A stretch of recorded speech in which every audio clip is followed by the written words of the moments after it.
Bien, vamos a plantear la actividad 4.3. Análisis y maniobras en motores de corriente continua.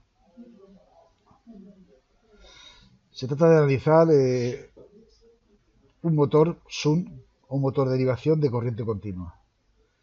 De las variantes que hay, sabéis que es motor serie, motor SUN, motor compound.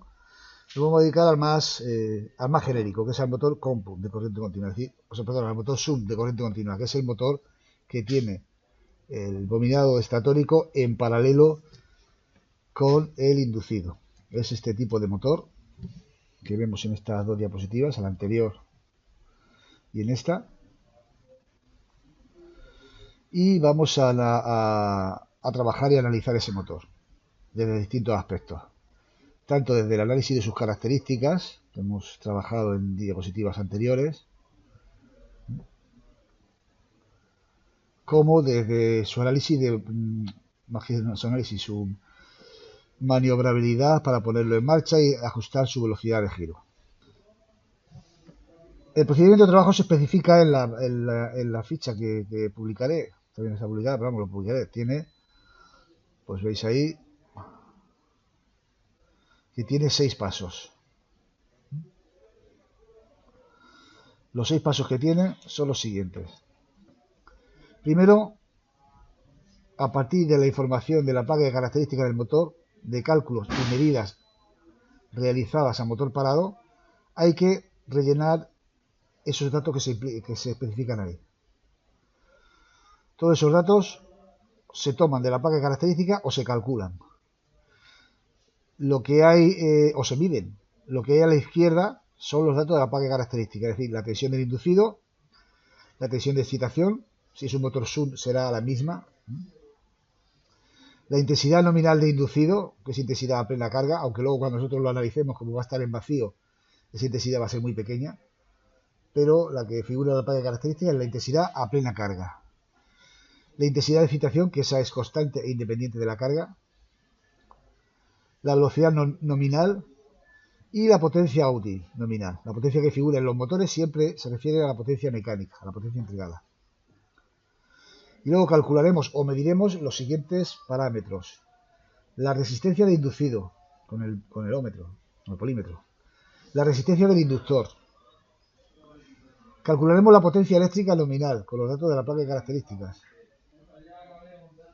Calcularemos el PAN nominal y calcularemos el rendimiento. Esos son los datos que se van a recopilar.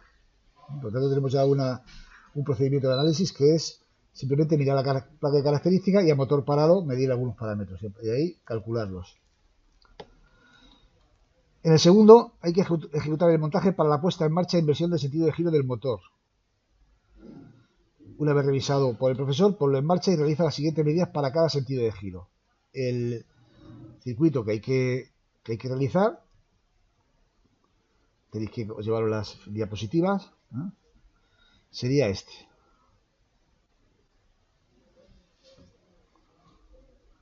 Ese concretamente. Yo os voy el de la derecha. Yo os voy a dar un conmutador doble, que es como el que veis aquí, ¿vale? Este de aquí. Este interruptor doble va a ser el de la fuente de alimentación, o sea que ese no lo tendréis que cablear vosotros. Será a partir de aquí, atacar a un conmutador doble. Y de aquí hacer el inversor. Ya sabéis que se hace de la salida del conmutador uniendo el abierto con el cerrado y el cerrado con el abierto. Y de esas dos uniones sacar a lo que queremos invertir, que en este caso lo que queremos invertir, como ya indicamos anteriormente, es la polaridad del inducido. El inductor, fijaros bien que no invertimos la polaridad del inductor, solamente la del inducido. Daros cuenta de que el inducido recibirá corriente siempre que cerremos esto. Y el inductor, bueno, pues en un sentido o en otro sentido, girará en un sentido o en otro sentido. La maniobrabilidad hay que hacerlo aquí, ajustando el conmutador y poniendo en marcha el motor, dando este interruptor. El motor se pone en marcha. Paramos el motor, cambiamos el conmutador y volvemos a arrancar el motor en sentido contrario. Y para ambos sentidos de giro tomaremos estas medidas.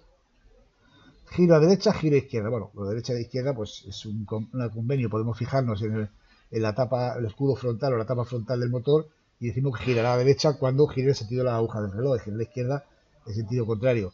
Y para ambos vamos a medir la tensión que hay en la red con el motor en funcionamiento, la intensidad que pasa por el inducido, la intensidad de excitación y la velocidad.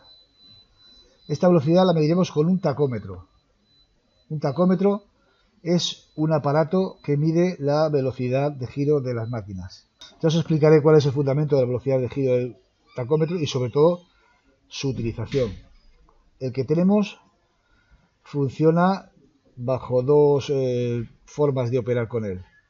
O bien por fricción, tiene una punta, un puntero que termina en un pequeño cono que se acopla al eje por fricción, entonces gira como el eje. Entonces el giro se transmite al tacómetro y nos da las revoluciones por minuto. Y luego tiene la función fotoeléctrica, que es sin rozamiento. Esta será la que utilicemos porque es la más la que menos perturba, digamos, a la medida. No tenemos que tocar el motor. En este caso es un haz de luz que choca contra el eje. En el eje hemos puesto previamente una pegatina reflectante y cada vez que da una vuelta recibe ese haz de luz, tiene una célula fotoeléctrica que la recibe y entonces da un impulso. Entonces, en función de la frecuencia de esos impulsos, porque a cada vuelta para un impulso, el tacómetro mide la velocidad.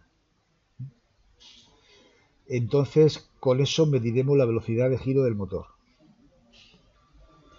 Simplemente hacemos esa maniobra, esa operación para realizar la comprobación de que sabemos conectarlo y observar más o menos la simetría del motor. Bueno, tienen que ser valores semejantes. No seguro que no son exactamente iguales, pero serán parecidos tanto si gira a derecha como si gira a izquierda. El tercer apartado, el cuarto y el quinto, van unidos, porque en ellos prepararemos al motor para estudiar su comportamiento con respecto a la velocidad. En el tercero se trata simplemente de realizar el montaje y ajustar los rheostatos. Dice, bueno, lo voy a leer y luego voy a especificar qué es lo que quiere decir esto. Monta el circuito con los rheostatos correspondientes para la regulación de velocidad, a par constante y a potencia constante. Vamos a poner los dos rheostatos. Yo os daré los elementos, os daré los dos rheostatos. Son como potenciómetro, pasa a ser dominan rheostatos, son de determinada potencia. Tienen 3 terminales, nosotros de los 3 terminales utilizaremos 2. Un fijo y el variable.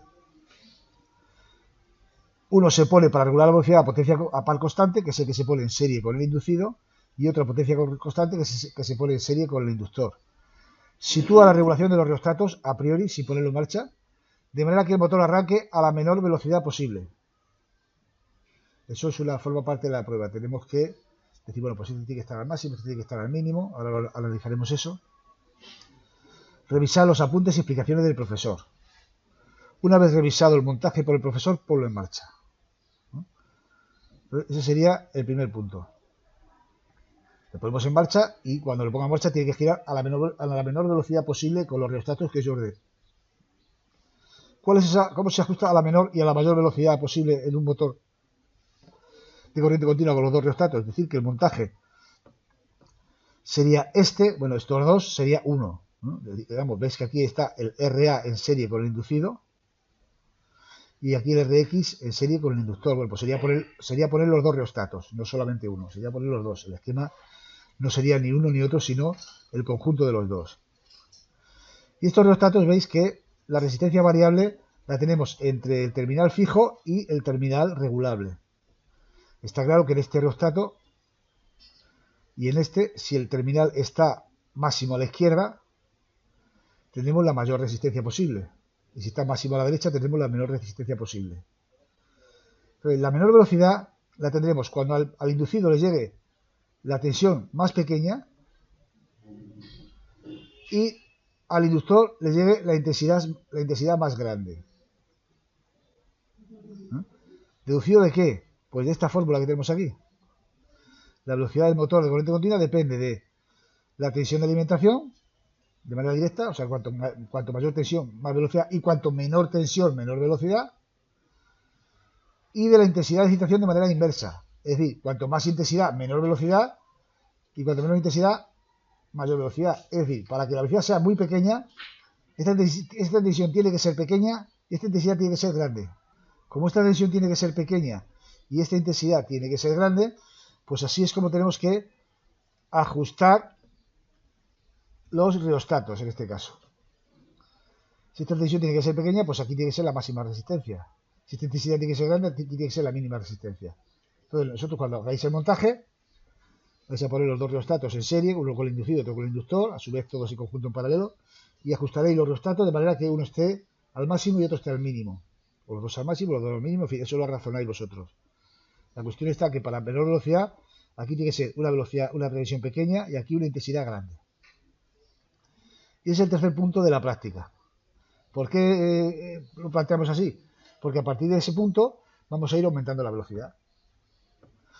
Por ejemplo, en el cuarto punto, que lo llamamos regulación de velocidad a par constante, forma parte de esta parte de la curva, de la parte izquierda, en el cual mantenemos el par constante, pero vamos aumentando la velocidad. ¿Por qué? Porque vamos a ir aumentando la tensión.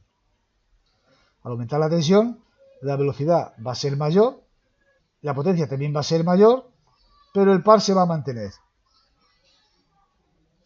¿De acuerdo? Por eso lo llamamos aquí a par constante. Entonces, en esta situación del apartado anterior, es decir, sin tocar, ahí ya tenemos un punto de funcionamiento. Modificar el rheostato correspondiente a la variación de par situándolo en 3 puntos. Primero, en la posición inicial, es decir, sin tocarle, arrancamos y sale la posición, la que hemos puesto a la menor velocidad. Segundo, la velocidad media. Y tercero, posición final del rheostato, a máximo. Y en cada caso tomaremos la medida de la tensión de inducido y la velocidad del motor, para ver cómo varía la velocidad con respecto a la tensión de inducido, lógicamente. Para cada punto de trabajo mediremos la tensión que hay de inducido y mediremos la velocidad del motor. Con la primera posición a la velocidad menor, la segunda posición lo pondremos el rheostato más o menos a la mitad, ahí más o menos, y en la tercera pondremos el rheostato al máximo o al mínimo, dependiendo de lo que se trate, para obtener esa velocidad. Y veremos cómo esta tabla hace cierta esta función. Observaremos que cuanto más grande sea la tensión, a medida que vamos aumentando la tensión, va aumentando la velocidad, ¿no? Hasta que lleguemos a una posición final en la cual estamos metiendo ya la tensión de la placa de Bornes, es decir, la tensión máxima, los 220 voltios, o 230, lo que tenga la placa de características. Y a partir de ahí ya no podemos aumentar la tensión. No porque la fuente no me lo dé, que a lo mejor podríamos poner otra fuente y darle un poquito más, sino porque en la placa de características del motor no me permite aumentar la tensión. Hemos llegado a este punto de trabajo, justamente donde está la línea de puntos, a la potencia máxima, ¿no? Luego ahí hemos cubierto toda la gama de velocidades de regulación de velocidad a par constante. Es aumentar la velocidad en 3 puntos. En 1, en 2 y en 3, ¿vale? Y para los 3 puntos tomamos la tensión y la velocidad.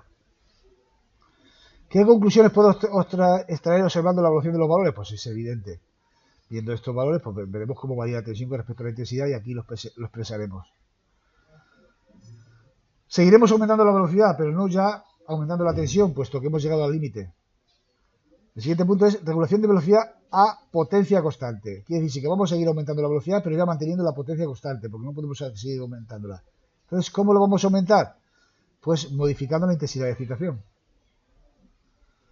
Entonces, para ese primer punto de trabajo en el que estamos, vamos a medir la intensidad de excitación. Y mediremos la velocidad.